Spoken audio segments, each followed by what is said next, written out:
Hello, hello, welcome on our channel. Another Saturday. Hopefully we will brighten up your day. The weather outside is really bad for us, that's why I'm saying it. As you're probably aware, the next songs on the Enigma album is H and 46 and 2. We listened to Eulogy the other day. However, we already listened to H and 46 and 2.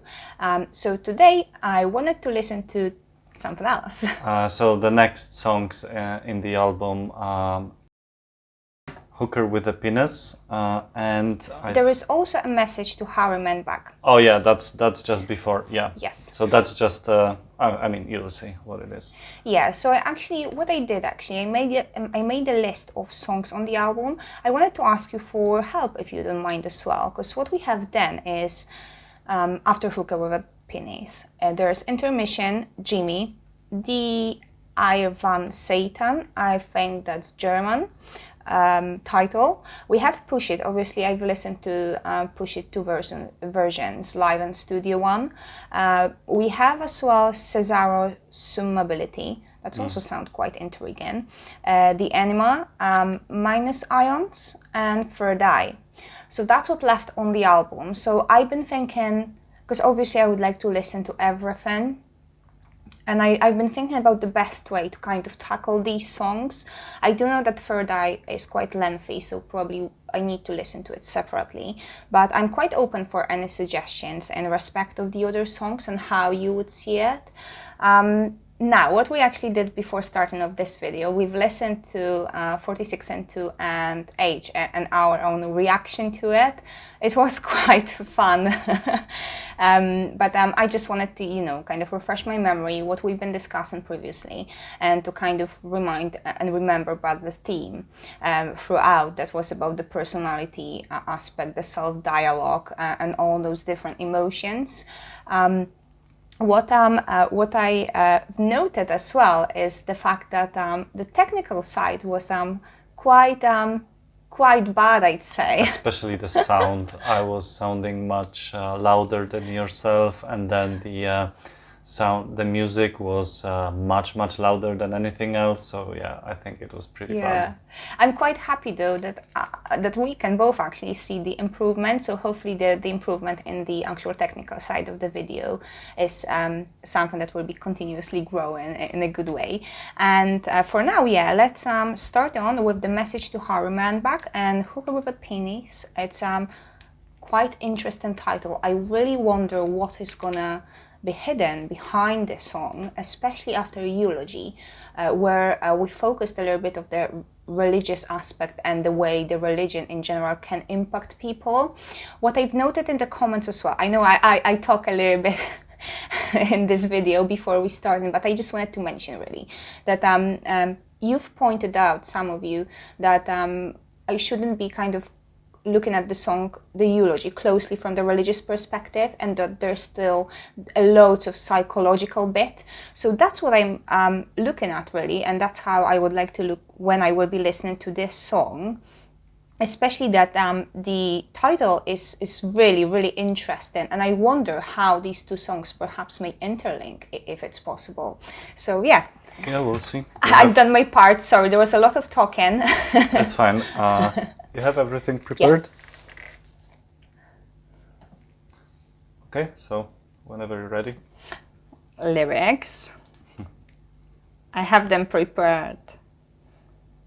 Okay. Cool, so the first one, message to Harry Manback. Let's do it.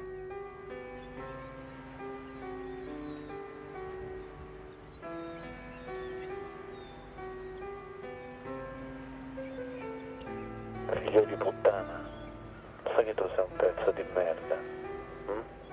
You think you're cool, right? When you kick out people out of their house. But there is 1 in 3 Americans dying out of cancer, you know? Asshole. And you're gonna be one of those. I didn't do courage to kick your ass directly, because there's not courage for that. I could, you know? You know you're gonna have another accident? You know I'm involved with black magic. Fuck you. Die. Bastard. You think you're so cool, huh? Asshole. And if I ever see your fucking face around Europe or Italy, well, that time I'm gonna kick your ass. Fuck you. Fucking American. Yankee. You're gonna die out of cancer, I promise. Deep pain. No one did what it did to me before. You wanna know something? Fuck you. I want your balls smashed. Eat shit. Bastard. Pezzo di merda. Figlio di puttana. Hope somebody in your family dies soon. Crepa, pezzo di merda. E vai a sugare cazzi sul serio.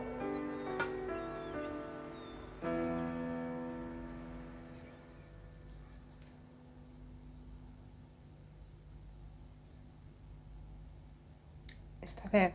Yeah, that was it. Interesting. Let's go to... Hooker with a penis. Yeah. Go.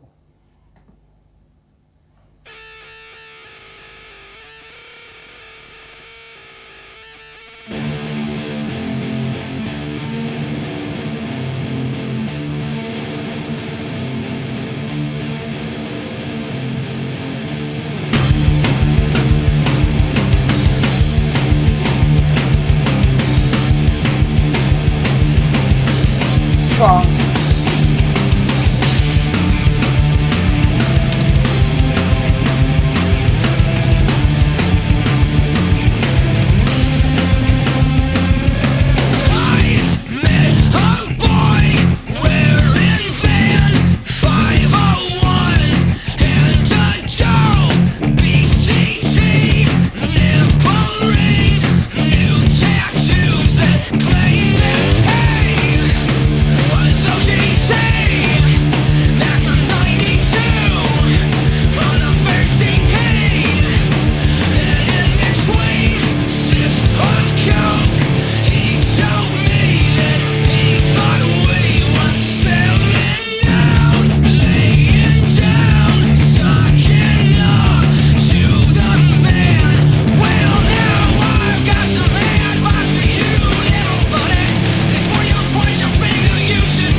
Is that it?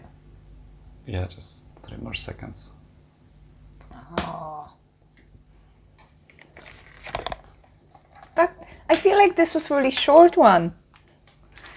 Yeah, it was only 4.5 minutes. Maybe So- we should do one more. Perhaps I thought, the very first message will be a bit longer. I feel like I need more. But I'm pretty sure you have some theories about this one already, don't you? Would you like to start then? I'm thinking, are we doing next one or? Because next one is intermission and then Jimmy, which is quite heavy, I think. I mean, could be quite Lengthy chat, you mean? lengthy chat, yeah, especially about Jimmy. Okay. So maybe let's, I don't know how you feel about this. I would just maybe stick with this one. Okay, so we're gonna stick with this one. I hope you don't mind. But again, we are open for, kind of recommendations. I really wonder how to tackle these. I don't want to have this feeling like, oh, that was like too short.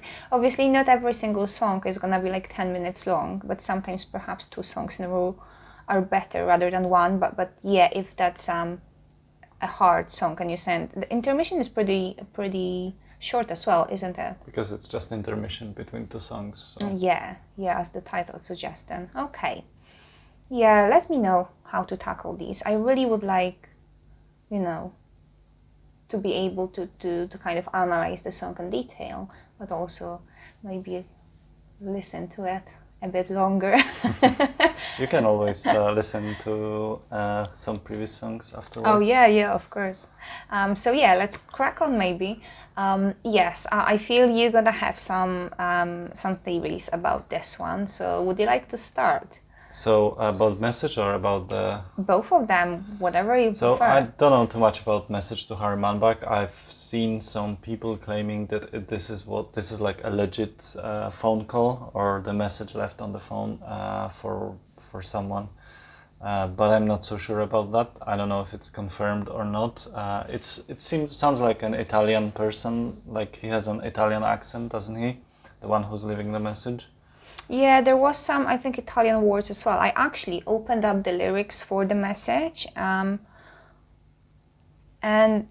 it starts with figlio di puttana. I'm not sure what does it mean. Actually, putana means, I think, the same what hooker means. I think Okay. I'm pretty sure that's the case. It may be quite a strong word then. Yeah, it might be like a whore instead Ooh. of hooker. Huh. You know what? It sounds to me like a threat message, really. It was a little bit like that. But then, more interestingly, we've got hooker with a penis. Do you think these two may be related? Possibly, yeah. Because the stories I've read about are that basically Tool got some messages from fans saying to them that Tool sold out, and this is like their response to them. So basically they're saying like, yeah, you bought our album, you gave us money, now give us more money, because like how can you like ridiculing the claim of some of the fans. So Interesting. that's one of the meanings I'm familiar with. Although I think it could be a little bit deeper. Yeah, I mean, with this reference to fan and silent CDs, I've been thinking about the other song we've listened to in the past and their producers, like a protest against the producers. But you have like the actual references: dollar, buy my new record, send more money. So yes, indeed, it can be pretty straightforward. But what really caught my eye was I think something deeper indeed. There was like this representation of someone he met. I met a boy wearing Vans. So it's like he like presents a story, and then of some person that I would consider perhaps friend. I don't know if it's a friend, because it's like a boy wearing Vans 501s. 501s are like Levi's jeans, like pretty classic ones from those years. So it seems like some not hippie boy, more like these days you would call them hipsters. So I think he is describing someone who claimed he was original Tool fan from '92, the first EP. So some fan that claimed to listen to Tool from the very beginning. But I think Maynard is describing his looks as someone who doesn't maybe get their music or something like that, because Vans and nipple rings and new tattoo, like someone who's, yeah, I think hipster would be the word for these days. Yeah, I think you're right, really. And in between sips of Coke. Yeah.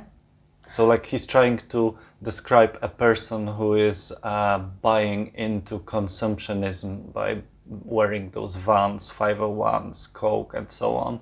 And then he claimed, yeah, you sold out. But but I think what Maynard is trying to point out is that he's saying that we sold out long before to produce this album, but really what he's trying to say, in my opinion, is that you, this fan, you sold out to everyone else, and now you even sold out to us. And maybe we can connect this somehow to the title "Hooker with a Penis." I don't know. Yeah, no, honestly, I think you're spot on. But this would mean that maybe it's like change between the songs, because I felt like the both Eulogy, Age, 46 and 2, they've been like really, really deep. But this might be deep as well. If that's what it is, I mean, it may be deep, although it doesn't seem so multi-layered. I'm not so sure, because let's start with the title, Hooker with a Penis. So hookers, I assume they don't have penises. Like probably some of them have, I don't know, but I think this is to mean like hooker that can hurt you, maybe not hooker, but hooker would be probably an analogy to selling out, because hookers sell out their body, right? Yeah, you know, for me, I think it's a metaphor. But again, it's a metaphor of and reflection to maybe of any of fans of this sort, you know, because I feel like at the beginning I probably, because I'm reading the words now, I didn't like read them in detail, so my first thought was something else rather than maybe their response to certain types of fans. So I took it slightly different, although I think I took it incorrectly as I'm reading the words again. So I thought perhaps it's some kind of metaphor or reference to someone you know, you kind of adjust and treat as friends in that sense. And then you realizing they are just, you know, after they showed you the true nature, you realize that they weren't your friends from the beginning at all. And that's kind of message to them through rage that we know now, go away. That might not be that incorrect as you might think. That's the thing. I think now it is. It is. But my first thought was like kind of I think your response to friendship. I think one thing that doesn't fit for me with your interpretation is there's lack of that transactional nature. Because, I mean, there is transactional nature of friendship, isn't there? At least in some friendships there are, right?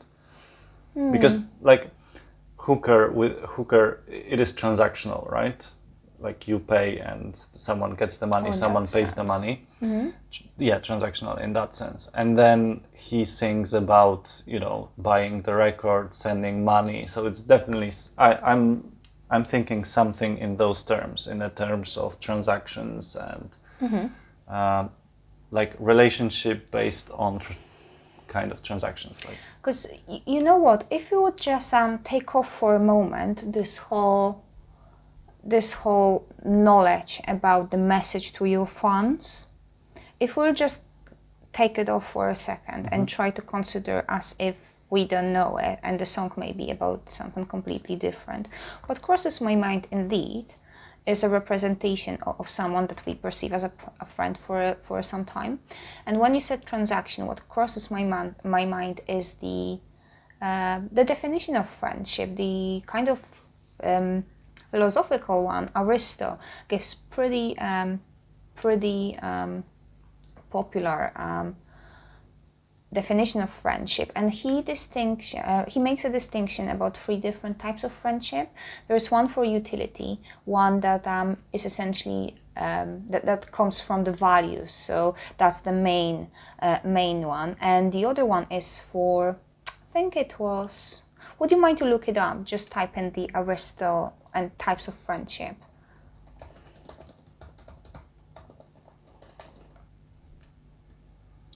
Utility, pleasure, and friendships of the good. Yes, yes. So that may be the utility one, you know. I see what you mean. Yeah. Because And he says, from what I'm reading now, that those friendships of utility are also like it says on the box, they have some utility, so they have some positive effects as well. Yeah. Can have, at least. Yes. You know, true friends wish good for each other, so that's what true friendship should be based on rather than utility. However, through our lives and through learning process and from child to an adult, I think we learn that it's not necessarily always the case, and sometimes when we think somebody is our friend, we may later on realize that it wasn't the type of friendship that we perceived as such.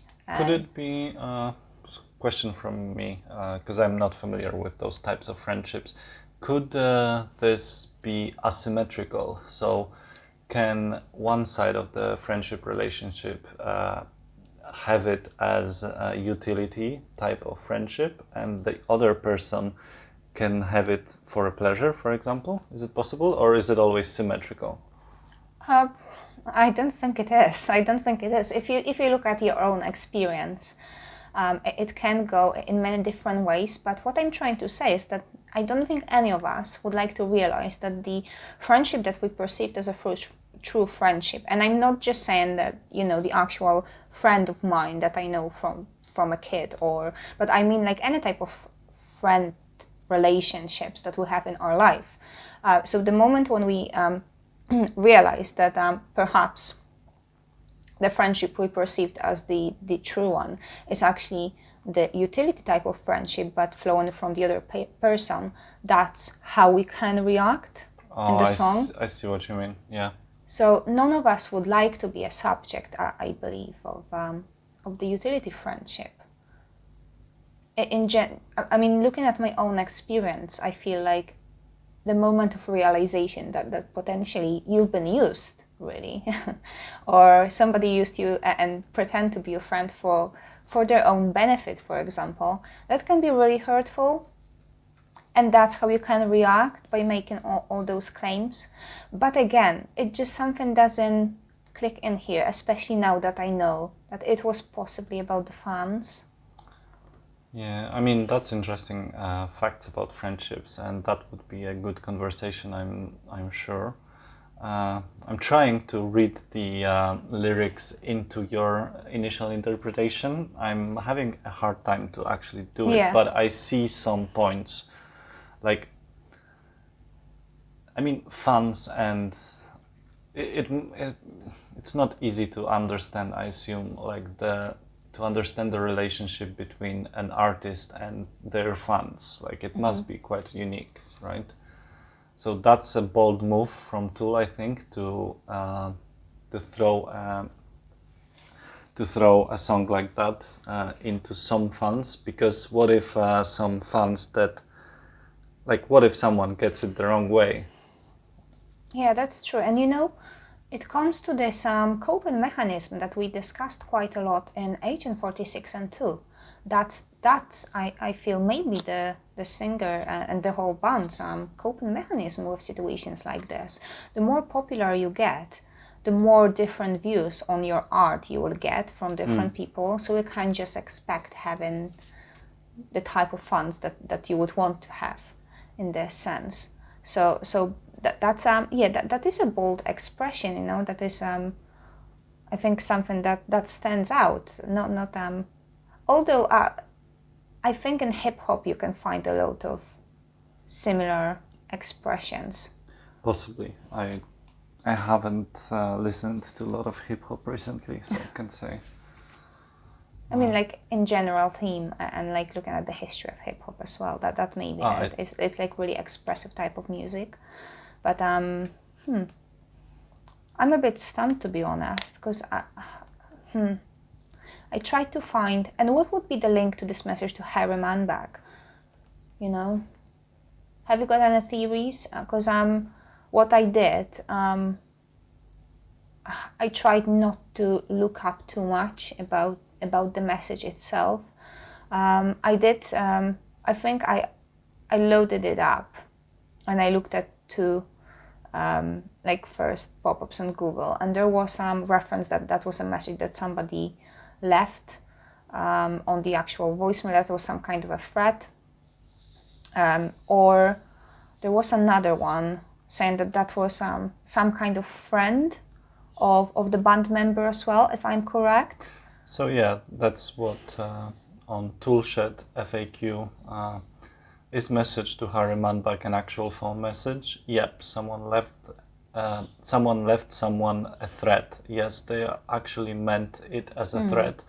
So no, it wasn't connected by the band. And the piano part was obviously added in to make it sound more like a love poem.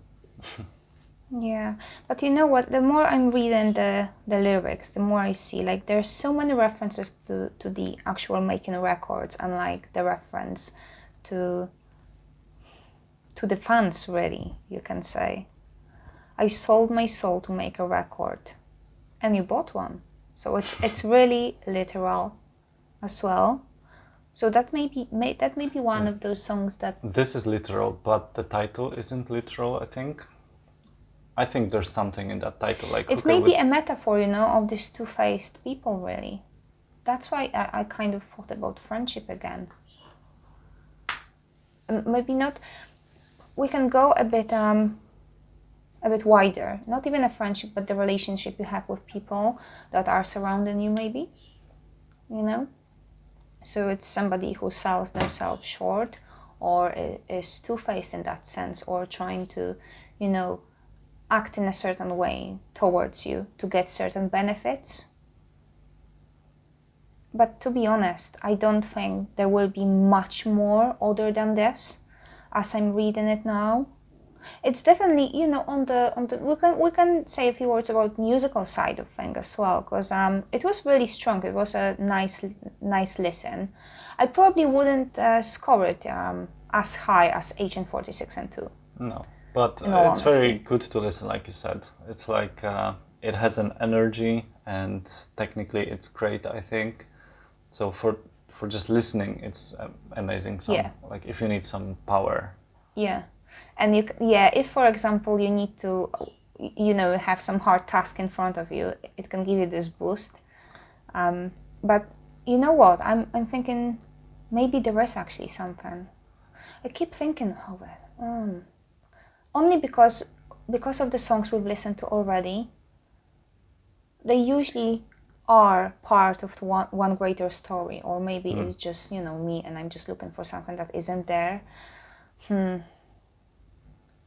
But maybe I feel it may be here for a reason, though, in this part.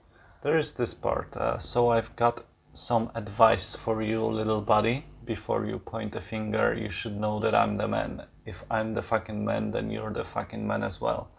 Like, maybe there is something to it. So, advice to this buddy, so to the other part, that before you point a finger on someone, you have to at least take into consideration that the other person might be as powerful as yourself, something like that. So let's say you are on the streets and there's a guy like 20 kilograms lighter than yourself. You don't know nothing about him. If you you could start a fight with him. Let's say you're both a little bit drunk and so on. You pretty much never can be sure like what the other person's skills are, how dangerous he is. Does he have a knife? Does he have a gun? And so on and so forth. So you have to always, not assume, but always be prepared that the other person can dumb it even in different way. If you are aware that you can do something, you must also be aware that other person can do the same thing, if you know what I mean. Yeah. So as you are seeing the evil or dangerous parts in yourself, you get to know that other people's are able to do the same type of evil, like the war. That might be something. You may be onto something. There is the psychological pattern of recognition. You can look it up. It is quite interesting. Is it just psychological? That's what I think you may have been referring to. Just type in pattern, recognition pattern. It's a psychological concept. It basically allows us to recognize certain actions in the same way as we are able to recognize the language or read the words. So you may be onto something. I actually meant something different. I know what it is, and it's not what I meant really. Okay. What I meant, it's hard to explain. Basically, let's say you are a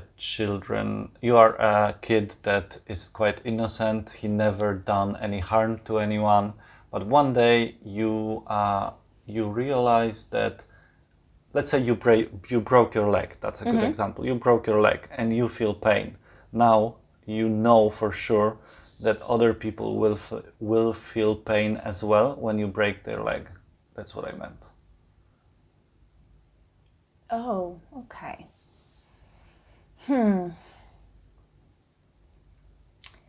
Interesting.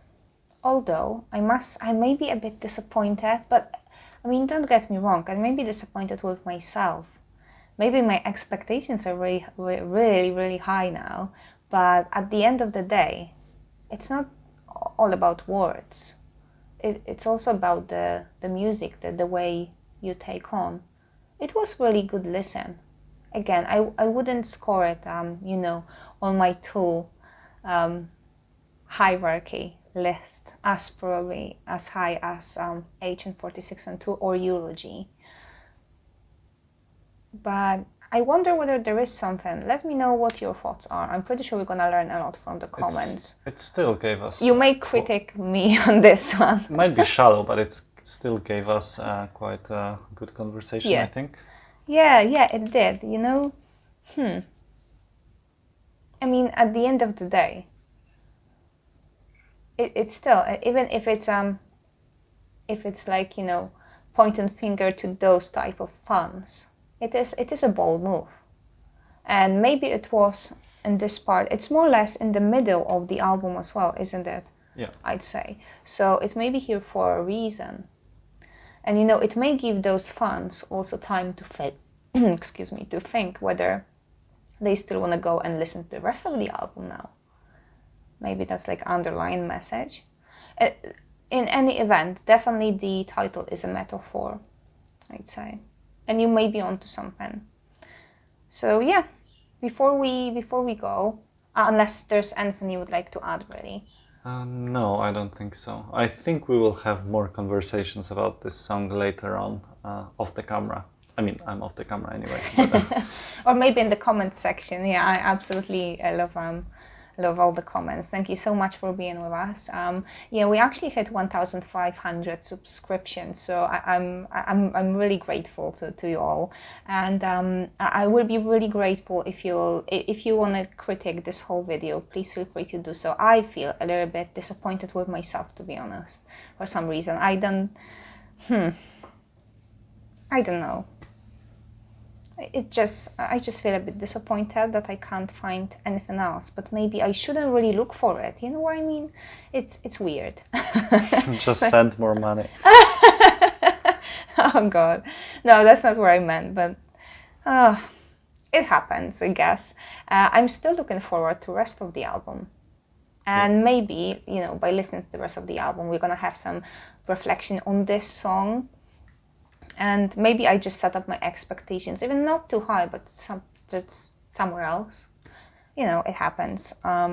And yeah, I would be really grateful if I could get any type of maybe recommendations or opinions on how to tackle the rest of the album. I want to do it right. I want to enjoy it in full, and I want to be able to crack on it. But if there's some of them that you think we can listen, like we can listen to like at once, like 2 of them, or if you would like to hear 3 of them at once, just let us know. So that's it from me. Thank you again so much for watching, and Thank you. enjoy.